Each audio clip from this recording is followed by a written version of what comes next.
Let's talk about garment architecture. Remember this? Back neck ribbing. This is the ribbing that will be formed as we work the shoulder rows. Every time we work shoulder row, we add more to the ribbing than the front.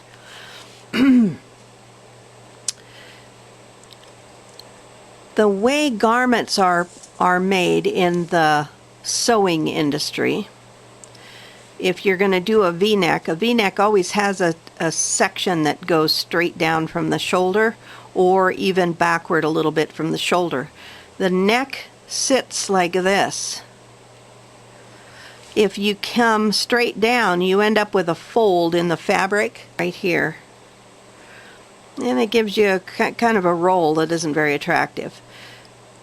It really isn't an issue if you've got a big enough neck. I mean, if your neck is out here like this, if your neck opening is out here like this is really not going to be a big deal. I mean, you've got all of that extra room, so nobody's going to notice that this section here is a little narrower than this section here. Nobody's going to notice, nobody's going to care. I'm a best practices girl, so I want my neck to go down like this for a certain amount of distance before it heads this way. However, whether I'm doing a round neck, whether I'm doing a V-neck, whether I'm doing a cardigan, I want this section to be a straight down drop so that if I gain 200 pounds and my neck is now this big, I'm not going to have a fold here. I know that's a gross exaggeration, but you get where I'm coming from. So best practices, we're going to do this. We're going to go straight down here, and then we're going to do whatever neckline we're doing. I happen to be doing a V, but you know, there'll come a point in time where I'm going to do a turtleneck or something, and I want integrity in my shape. So here's the deal. When you are doing Conti something, we are doing an increase here and an increase here, an increase here and an increase here. We're never doing the increases on the same row. If we do the increases on the same row, there isn't enough yarn and we end up with this being narrower than we want it to. So say if we were doing 27 rows, I could do 27 rows like this and get one measurement from here to here for those 27 rows. Or I could stack my increases like this, do 2 and then nothing on this row, and then 2 and nothing on this row, and then 2. And this distance for 27 rows would be vastly different than this distance. So that's the first piece I want to pass off to you. We are staggering them for a reason. So yes, you're going to have to learn how to do a lifted increase on the reverse side. There are YouTube videos that show you how to do it. It's one of those things you really need to learn. So this is not good. This is good. The second part of this is we are doing back saddle increases as we go across like this, and they're all lined up like little soldiers in a row. It looks really good, but we can't do the same thing in the front for 2 reasons. Well, we can, but I don't know that you would want to. So if we delay our front saddle increase to the point that we've got our drop accomplished. Now remember, we're doing these increases for the shoulder line. And we're doing these increases for the back saddle. So that gives us 3 of the 4. Yeah, for every two rows, we have to have 2 increases. Well, actually, we have to have 4 increases, but for this, we have to have 2 increases. This gives us our third of the, for every 2 rows, we have to have 4 to shape the shoulder. So here's the deal. If we do a fading saddle in the front, it does a couple of things. Stacking these increases up in a row like this causes the fabric to bow like that. Now that's what our shoulder does. If you look at your shoulder, if you try and run a straight line down your shoulder, you'll notice the shoulder wants to bow. I can show you pictures. So putting them all in a line like little soldiers like that causes the whole thing to bow. If we stacked our increases like this, it would cause the whole shoulder to have puckers here, because this line of increases is forcing that line of increases to be straight instead of allowing it to curve like it wants to. So we get our drop. If we delay our front saddle, we get a drop.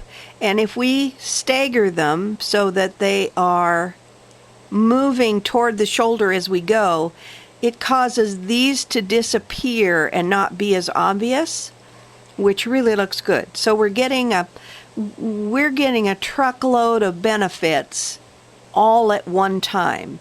So as I get you started on how to knit this part of it and get the drop done, bear in mind that we will start these saddle increases once we get far enough down from the shoulder line.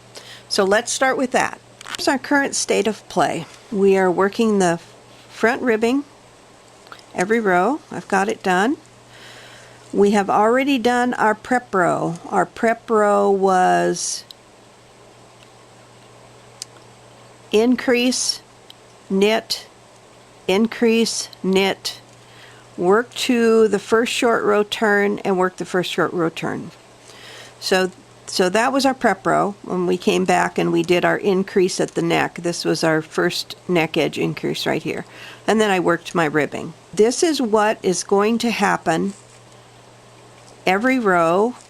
We're actually doing a pair of rows. We're doing a right side row and a wrong side row.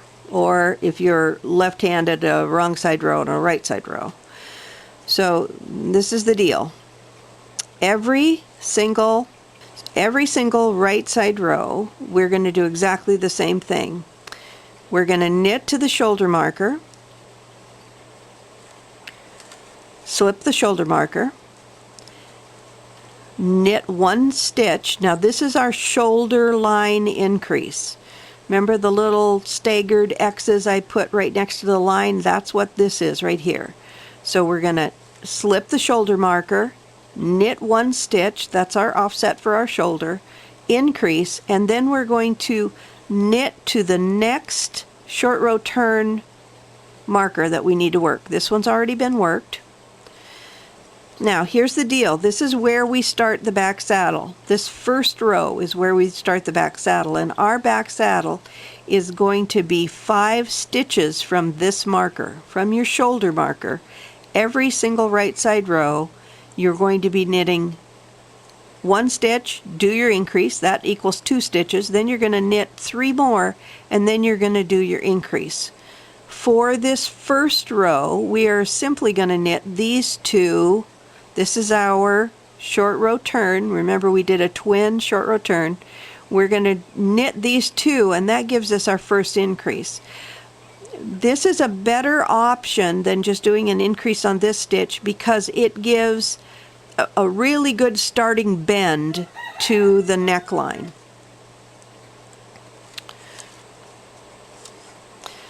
Even if you don't do darts, when we get down to the very last short row turn, if you knit them separately, that gives another push for that. Okay, so here I am at the short row turn. I'm knitting them separately. The reason I was so particular about how this short row turn was made was, you see how nicely that staggers it? And for me, because I knit leading leg and back, it's mounted on the needle the right way for me to knit it. See how nice that looks? Now this is the next one we're going to do a short row turn in. See, I've got it marked. I'm going to reach back. Oh, I slipped it with leading leg and back. You see that? I'm going to reach back and I'm going to wrap it this way. This does two things. It puts the stitch on the needle the same mount as the stitch I slipped, and when I come back to knit it, it keeps the short row turn loop behind the stitch, so it doesn't it gives me a holeless, lays flat, disappears, sort of one of those all-purpose, all things to all people. This is the return row. You will do this every single time until we start the front saddle. We won't start the front saddle for 13 rows. Knit to the shoulder marker, slip the shoulder marker, knit one, reach back. Now you're working on the wrong side, so this is where you are going to have to stop and learn how to do a lifted increase on the purl side, because you want to knit into that purl bump. Knit all the way to the, or purl in your case, all the way to our first purl stitch for our ribbing. Reach back, do a lifted increase for the shoulder edge. Now, for those of you who say, oh, well, why don't you just do the saddle increase? This places the increase where I want it, against the neck edge, and it keeps the purity of the shoulder, really improves the way it fits, and the way it lays. And I'm going to work my ribbing.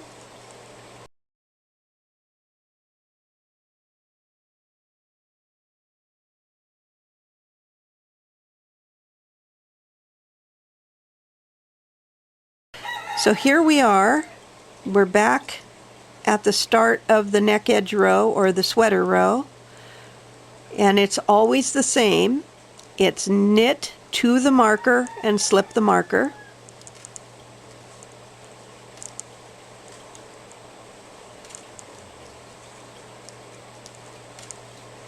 Reach back and do a lifted increase, lift that purl bump, increase.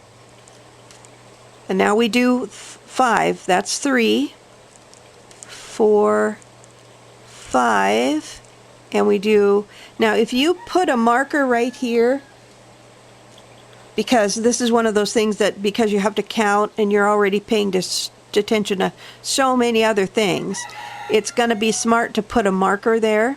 You reach back across the marker, see we're going across the marker, back across the marker and do an increase. Now, when I come back the other direction, I'll take that marker and I'll move it one stitch this way, which is going to put it in the right spot for the next row, for the next increase row.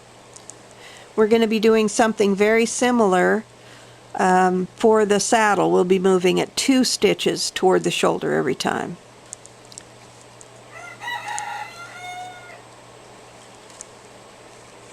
All right. This is our next short row turn. We slip it with the leading leg and back, reach back and lift the purl bump, wrap the stitch from the back over the top, slip. We're going to knit back to the back saddle marker. We want to move this marker 1 stitch toward the shoulder, so I'm going to knit the stitch beyond it and then slip it, and that puts it on my needle 4 stitches from the shoulder. We knit to the shoulder marker, slip it, knit 1, increase,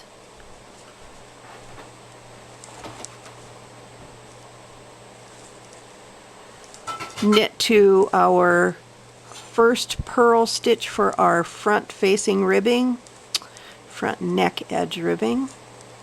That's where we are there, and do an increase. Now you repeat that until you have on your needle, including that increase I just worked, I have 27 rows for my shoulder, so I want the number of stitches here to be half that 27 is 13. So I've got 2, 4, 6, 7. I've got another 6 rows to knit before I start my front saddle.